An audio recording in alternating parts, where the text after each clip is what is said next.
அஸ்ஸலாமு அலைக்கும், welcome to perfect ingredients. இந்த வீடியோவில் நம்ம பார்க்க போகிறது ரமதானுக்காக ப்ரிப்பரேஷன் ரெசிபீஸ் தான். இந்த ரெசிபீஸ்லாம் நீங்கள் உங்கள் கிச்சனில் எப்போவுமே ஸ்டோர் பண்ணி வச்சிட்டிங்கன்னா ரமதான் டைம் மட்டும் இல்லாமல் ஒரு பிஸி ஸ்கெடியூல் டைமில் நீங்கள் ஈஸியாகவே குக் பண்ணி முடிச்சிடலாம். ஸோ நம்ம இப்போ பார்க்க போகிற ரெசிபீஸ் ஜிஞ்சர் கார்லிக் பேஸ்ட், இறால் variety and Bombay chutney. And ginger garlic paste and இறால் வெரைட்டி வச்சு என்ன மாதிரியான ரெசிபிஸ் பண்ணலான்னா ஒரு 2 குயிக் வீடியோ போட போகிறேன். ஃபர்ஸ்ட் நம்ம ஜிஞ்சர் கார்லிக் பேஸ்ட் பண்ணிக்கலாம். ஸோ அதுக்கு நான் என்ன பண்ணுறேன், இஞ்சி பூண்டு விழுதுக்கு இஞ்சி அண்ட் பூண்டு ரெண்டுமே சமமான அளவுக்கு எடுத்துக்கணும். 150 கிராம் இஞ்சி தோல் உரித்து க்ளீன் பண்ணி வச்சுருக்கேன். 2 முழுசான பூண்டு அதையும் தோல் உரித்து வச்சுருக்கேன். இப்போ கிரைண்ட் பண்ணிக்கலாம். ஃபஸ்ட்டு கொரன்னு அரைச்சி எடுத்துக்கிட்டேன். அதுக்கப்புறம் 50 ml வாட்டர் ஊற்றி இந்த மாதிரி பேஸ்ட் மாதிரி பண்ணியாச்சு. ஸோ இதை நம்ம ஏதாவது ஒரு கண்டெய்னரில் நம்ம ஸ்டோர் பண்ணிக்கலாம். ஸ்பூன் வச்சு எடுங்க, கை போட்டால் சீக்கிரமாகவே ஸ்பாயில் ஆகிறதுக்கு சான்ஸ் இருக்குது. ஃப்ரிட்ஜில் வச்சா 1 month அளவுக்கு இது கெடாமல் இருக்கும். நீங்கள் வெளியில் வச்சிங்கன்னா, ஃப்ரிட்ஜை விட்டு வெளியில் வச்சிங்கன்னா 10 days நீங்கள் யூஸ் பண்ணிக்கலாம். ஜாரில் இந்த பேலன்ஸ் இருக்கிறத கையில் வலித்து ஒரு கிண்ணத்தில் வச்சு அன்னியோட சமையலுக்கு நீங்கள் யூஸ் பண்ணிக்கோங்க. ஸோ இந்த ஸ்பூன் தான் நான் 1 monthக்கும் யூஸ் பண்ண போகிறேன் ரெஃப்ரிஜிரேட்டரில் வச்சு. உங்கள் ஃபேமிலி மெம்பர்ஸ்க்கு ஏற்ற மாதிரி நீங்கள் இஞ்சி அண்ட் பூண்டு எக்ஸ்ட்ரா போட்டு நீங்கள் ஸ்டோர் பண்ணி வச்சுக்கோங்க. அடுத்து பார்க்க போகிறது இறால் வெரைட்டி. இந்த இறால் வெரைட்டி நம்ம 1 week வரைக்கும் ஃப்ரிட்ஜில் வைக்கலாம், வெளியில் வைக்கக்கூடாது. ஸோ இன்றைக்கி நான் 800 கிராம் இறால் எடுத்திருக்கேன். அரைச்சி வச்சுருக்க ginger garlic paste 1 tablespoon போட்டிருக்கேன். 1 டேபிள் ஸ்பூன் மிளகாய் தூள், தேவையான அளவுக்கு மஞ்சள் தூள், தேவையான அளவுக்கு உப்பு போட்டிருக்கேன். தண்ணி ஊற்ற தேவையில்லை. தண்ணி இறாலில் இருக்க தண்ணியை ஆட்டோமேட்டிக்காக எக்ஸஸ் பண்ணிகிட்டே இருக்கும், வெளியில் விட்டுகிட்டே இருக்கும். ஸோ இந்த மாதிரி வரட்டிகிட்டே இருங்க. அதுவே வாட்டர் அப்சர்ப் ஆகிற வரைக்கும் வரட்டுங்க. ஸோ இந்த இறாலை நான் ஒரு 4 days பிஃபோர் நான் வரட்டி வச்சுருக்கேன். ஸோ இதையும் சேர்த்து தான் இப்போ நான் ஃப்ரை பண்ண போகிறேன்.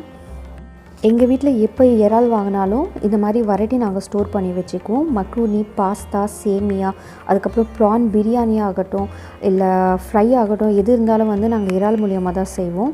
ஸோ இறால் நல்லா வரட்டியாச்சு. இப்போ தேவையான அளவுக்கு இறாலை நான் ஃப்ரை பண்ணுறேன். பேலன்ஸை ஒரு பாக்ஸில் போட்டு நான் ஸ்டோர் பண்ணி ஃப்ரிட்ஜில் வச்சுக்க போகிறேன். ஃப்ரீசரில் வைக்கணும்னு அவசியம் கிடையாது, ஃப்ரிட்ஜ்லேயே நார்மல் ப்ளேஸில் நம்ம வச்சுக்கலாம். ஸோ 1 minute அப்படியே நான் விட்டுட்டு அதுக்கப்புறமா இந்த மாதிரி க்ரஷஸ் வரா மாதிரி நான் சுரண்டுறேன். ஸோ நிறைய இந்த தூள் மாதிரி இருக்குது. ஸோ அதுதான் இதில் பயங்கர டேஸ்ட் கொடுக்கும். கடாயில் கொஞ்சம் இந்த தூளை நான் பேலன்ஸ் வச்சுட்டேன். இதில் ரைஸ் போட்டு, தேவையான அளவுக்கு ரைஸ் போட்டு நம்ம பெரட்டி எடுத்துக்கிட்டோன்னா பிரியாணி டேஸ்ட்டுக்கு இந்த ரைஸ் ஒரு ஃப்ளேவர் கொடுக்கும். ஸோ நீங்கள் இதை கண்டிப்பாக ட்ரை பண்ணிவிட்டு கமெண்ட் பண்ணுங்கள். எங்கள் வீட்டில் எப்போ இறால் ஃப்ரை பண்ணாலும் இந்த ரைஸ் இல்லாமல் நாங்கள் அந்த லன்ச் நாங்கள் கம்ப்ளீட் பண்ணவே மாட்டோம். ஸோ பேலன்ஸ் இந்த இறாலை நான் ஸ்டோர் பண்ணி வெஜிடபிள்ஸ்க்கு அந்த மாதிரி யூஸ் பண்ண போகிறேன். அதுக்கான குயிக் வீடியோ இந்த வீடியோ எண்டிங்கில் அப்லோட் பண்ணுறேன். அடுத்து பார்க்க போகிறது பாம்பே சட்னி. இது பாம்பேயில் ரொம்ப ஃபேமஸான சட்னி. பரோட்டா, இட்லி, தோசைக்கு ரொம்ப டேஸ்டியாக இருக்கும். நான் இப்போ செய்ய போகிறது பரோட்டாக்காக. அதுக்கு 1.5 பதி தேங்காய் எடுத்துருக்க, ஒரு 4-5 பூண்டு பல், 4 காஞ்ச மிளகா. ஸோ தேவையான அளவுக்கு உப்பு போட்டு இது பேஸ்ட் மாதிரி அரைச்சி எடுத்துக்க போகிறேன். ஸோ பேஸ்ட் அரைச்சி எடுத்தாச்சு. இப்போ நெக்ஸ்ட்டு கடாயில் தேவையான அளவுக்கு எண்ணெய் ஊற்றி 2 மீடியம் சைஸ் ஆனியன் எடுத்து இந்த மாதிரி நான் வதக்கிட்டேன். ஒரு 5 minutes வதக்கியிருக்கேன். ஸோ வதக்கின பிறகு செஞ்சு வச்சுருக்க சட்னியை ஒரு 1 minute நம்ம நல்லா வதக்கிக்கணும். ஸோ சுவையான பாம்பே சட்னி ரெடி ஆகிடுச்சு.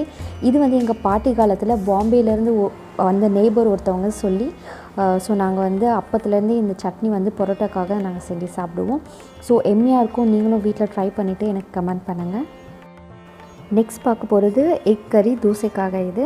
ஸோ ஜிஞ்சர் கார்லிக் பேஸ்ட் வச்சு இந்த எக் கறி செய்கிறதுக்காக இந்த ரெசிபி போடுறேன்னா, 2 மீடியம் சைஸ் ஆனியனை நான் 5 minutes வதக்கி இந்த டிரான்ஸ்பரண்ட் ஆனதும் 1 tablespoon ginger garlic paste போட்டு வதக்குறேன். அகெயின் ஒரு மீடியம் சைஸ் ஆனியன், 2 பச்சை மிளகா, கொஞ்சம் மல்லி இலை எடுத்து இதையும் நல்லா வதக்கிக்க போகிறேன்.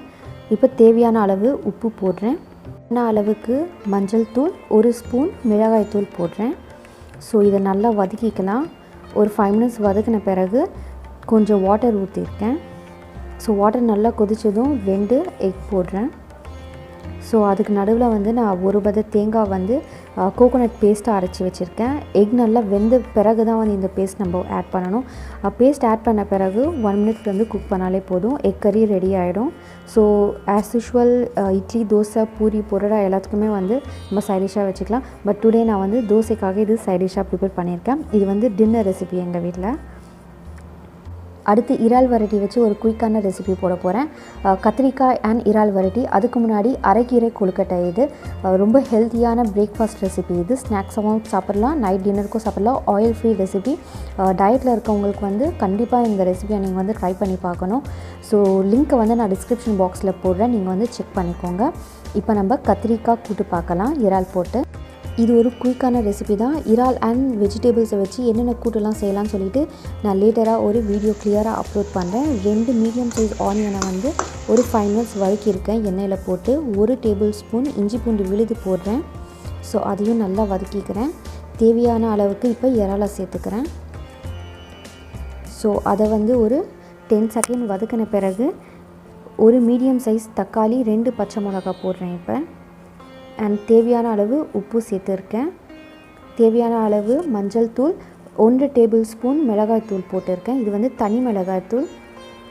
ஸோ நீங்கள் கலந்ததாக இருந்துச்சுன்னா அதுக்கேற்ற மாதிரி நீங்கள் எக்ஸ்ட்ராவாக போட்டுக்கலாம். இப்போ கத்திரிக்காய் வந்து இந்த மாதிரி பொடிசாக நறுக்கி வச்சு இதில் ஆட் பண்ணி லைட்டாக வாட்டர் ஊற்றி ஒரு வேகிற வரைக்கும் வந்து நீங்கள் குக் பண்ணி எடுத்துக்கலாம். ஸோ இதோட ஃபோட்டோ கூட நான் எடுக்கலை குயிக் ரெசிபினால்.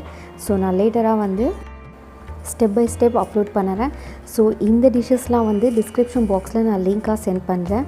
எக் சட்னி, அதுக்கப்புறம் 2 விதமான ஃபிஷ் ஃப்ரை ஆந்திரா ஸ்டைலில், அதுக்கப்புறம் இது வந்து ரொம்ப டேஸ்டியான அரிசி மாவில் செஞ்ச சிப்ஸ், ரொம்ப ஹெல்த்தியான சிப்ஸ் உங்கள் கிட்ஸ்க்கு செஞ்சு தரலாம்.